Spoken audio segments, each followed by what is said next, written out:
Okay, so I'm going to use an old project of mine. Hopefully, this will help a little bit to explain things.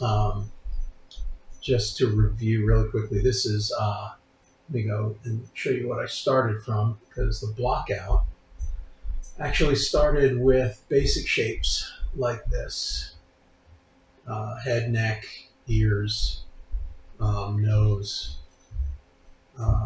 This is, that's the chin, the upper lip. That's the upper lip and lower lip. And then what I ended up with was basic shape um, that I refined to this. So this is basically the primary forms with a little bit of secondary things like wrinkles and little details like that. And you can see I saved, or I kept the polygroups, and it's pretty high res. It's pretty messy. Definitely not a final. You can see there's a lot of mess here. But once I was done with that, then I took it into, let's see, here is the cleaner version. And when I say cleaner, I mean it's only cleaner in the polygroups and the smoothing. It's still too high res in a lot of places, like in the mouth. I refined some of the polygroups. I really didn't need the lips separately. And I just like to keep the other stuff in case I need to make changes further down the road. Then I have the version where I started to actually sculpt let me turn off the polygroups here, where I started to sculpt and let me turn off the poly paint because we don't need to see that. Now I started to break the symmetry and add more secondary detail, just giving it a little bit more interest. Once you start sculpting like this, you'll learn to break the symmetry. You never, for the most part, are going to have a character that is fully symmetrical unless you're going to sculpt morph poses or blend shapes for animating later. I am a character designer, so I generally don't worry about animating, although sometimes clients will ask for motion just to get an idea before I hand the model off. So this is, again, let me turn the poly faces on so you can see this is a really dirty mesh. There's no flow to the mesh at all. And if I drop the resolution, you can see it. Yeah, there's no flow to this at all. So it's great to sculpt, but it is not useful for things like texturing and stuff like that. So then let's go down here and turn this off. So, and again, let me turn off the poly paint. So this is the same sculpt, but it's cleaner. And you can see that, it still does not have a flow to the mesh. So this is still not a final. And let me go back here. And this is one of the dirty ones again. Let me pull up the resolution. You can see this is the one with all the detail in it. And it does not have a lot of, it has no flow, no clean lines. So let me go to the last one, which is, this is the imported version. Let me turn off the paint. This is the imported version after retopology. And you can see that, now, again, I retopologized a non-symmetrical model. So it's not going to be exactly like you would see in an animated model. There are still some spots where the topology breaks because I need it for my model and not for animating. Like this section here, if I were worrying about using this for animation, then this row of polygons, I would retopologize so that it flows all the way across the bridge of the nose and all the way around the mouth, and that isolates this section. And then you can also do the same thing. You would retopologize around the mouth, you would retopologize around the nostrils, and then you would basically fill in from there to get a good flow. And then you'll see around the eyes, I have a flow that goes all the way around here and continues around. So it's almost like a raccoon mask around the eyes. And then that allows me to keep the topology flowing around the head this way and fill in without getting too busy. And then if you look at, here's the full res version, and this has tertiary details in it. So let me turn off the polyframe so you can see. This is where I started adding pores and more refined wrinkles and things like that. And then just so you can see the poly paint on this. Oh, this one doesn't have poly paint.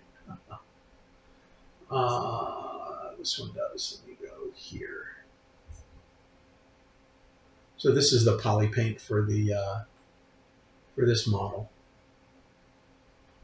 But what I was talking about, as far as bringing your models back into ZBrush, what I'm going to do is I'm actually going to save this as a different file name. Save as, call this one demo.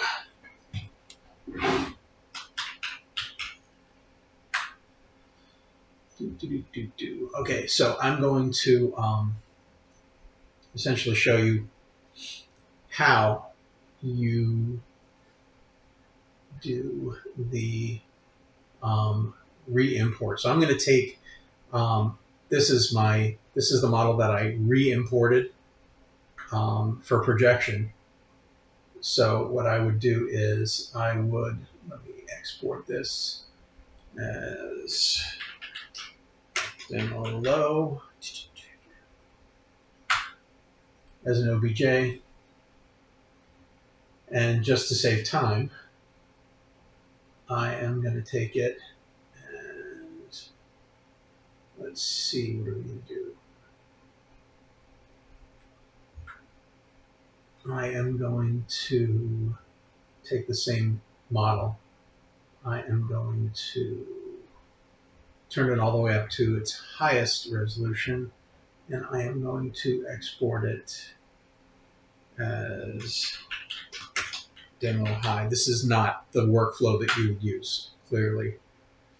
But it'll just give you an idea. Okay.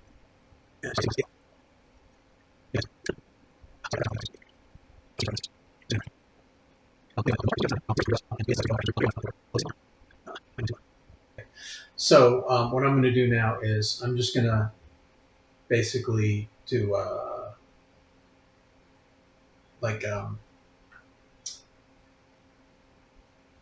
cheat.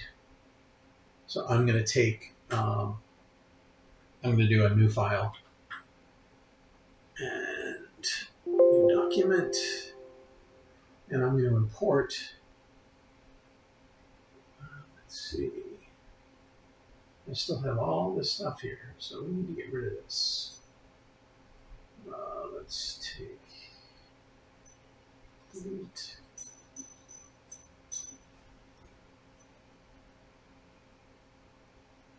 I'm just going to delete all these files because otherwise we'll be here all day. Okay. All right, so now I'm going to import my high res as if that were our project file.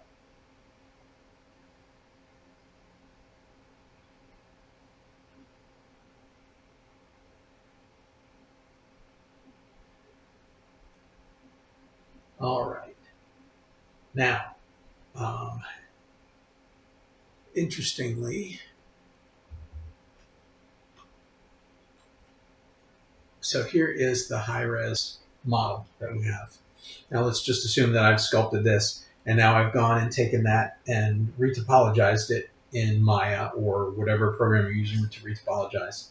And I need to now make it, I need to bring in the retopologized geometry, and I need to project all of this information, this high resolution information, onto that low res mesh. So what I'm going to do is I'm going to insert a new piece of geometry. And this is the part I was telling you that sometimes screws people up. I'm just going to import the star polymesh. And the reason I'm doing this is because if I try to import my low-res mesh and the only subtool I have is my sculpt, it's going to replace my sculpt with the geometry I'm importing. So you have to make sure that you create some other stand-in geometry to use. And in this case, I'm using the star.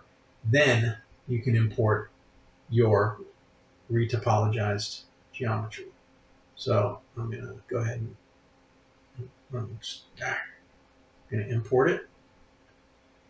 And then what we're going to get is the low res, and we're going to turn off the poly paint.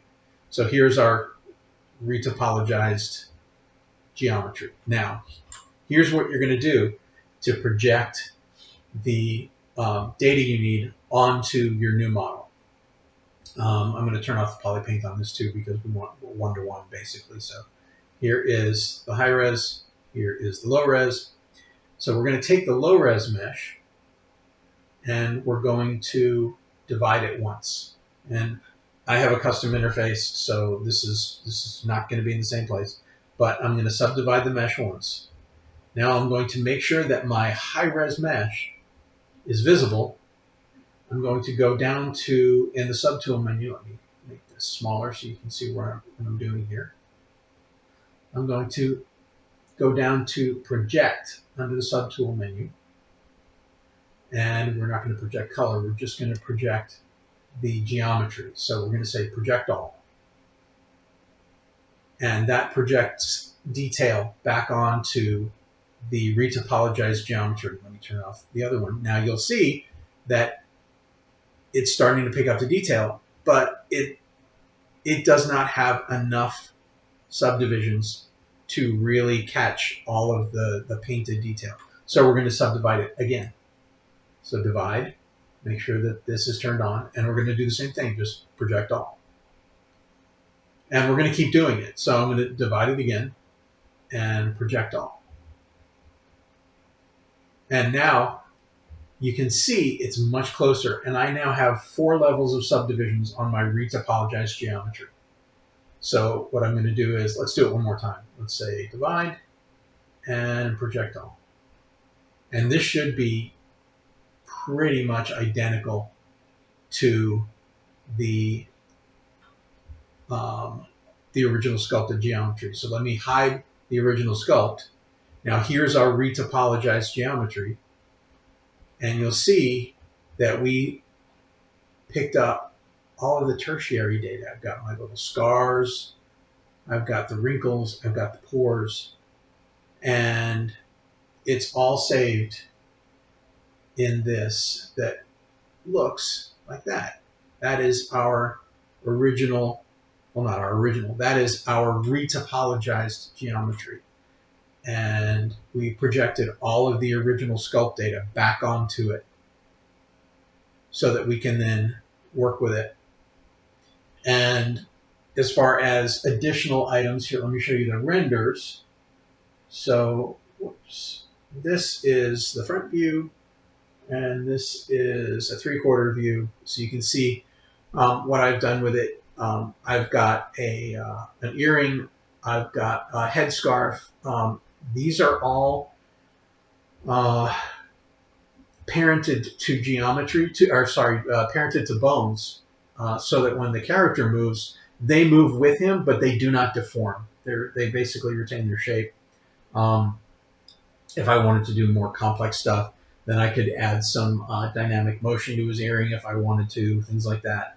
For this project, it wasn't necessary. All I needed was them to be parented.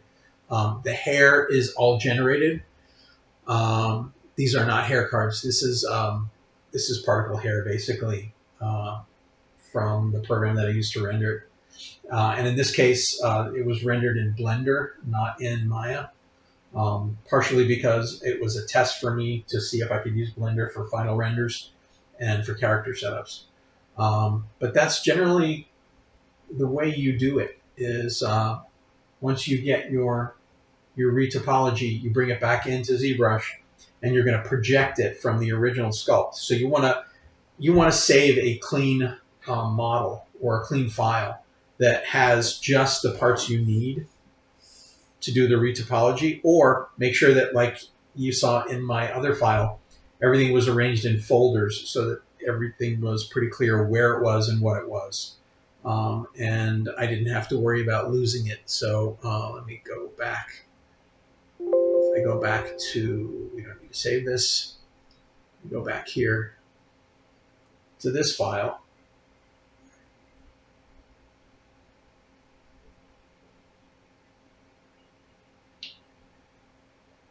So you'll see this is how